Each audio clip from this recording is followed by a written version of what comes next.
पश्चिम Asia में युद्ध से बनी परिस्थितियां इस दशक के सबसे बड़े संकटों में से एक है। जब हम सब ने मिलकर कोरोना जैसे महासंकट का मुकाबला कर लिया, तो अपनी एकजुट शक्ति से इस मौजूदा संकट से भी विजेता बनकर उभरेंगे।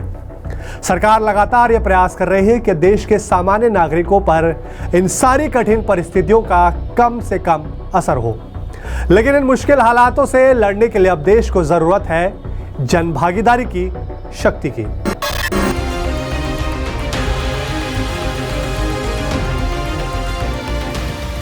विश्व जहां अनिश्चितता की स्थिति से जूझ रहा है, वहीं भारत ने इस संकट का सहज समाधान तलाशा है। तड़क भड़क से दूर सादगी भरी लाइफस्टाइल, परंपरागत खान पान और सदियों से हमारे घर परिवारों में दी जा रही बड़े बुजुर्गों की सलाह में।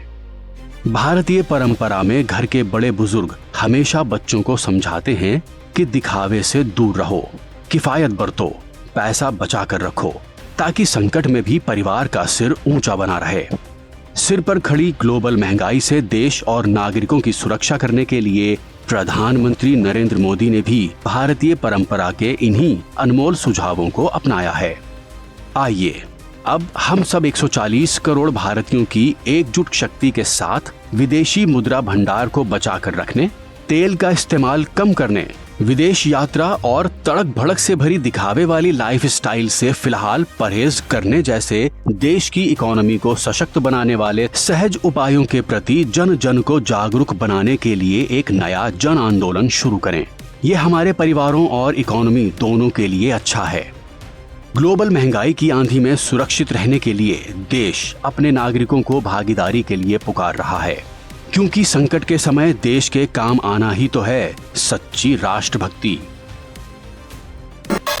अब वक्त आ गया है जब हम भारत के नागरिकों को अब देश के प्रति अपने कर्तव्यों को प्राथमिकता देनी होगी।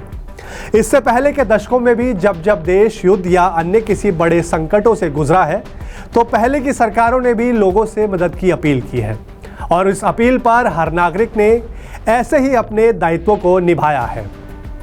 इस बार के थर्सडे थ्रिलर में बात उन 7 संकल्पों की जिन्हें अपनाकर हम कर सकते हैं भागीदारी सशक्त भारत के निर्माण में। तो देखना ना भूलें इस बार का विशेष थर्सडे थ्रिलर मेरे साथ।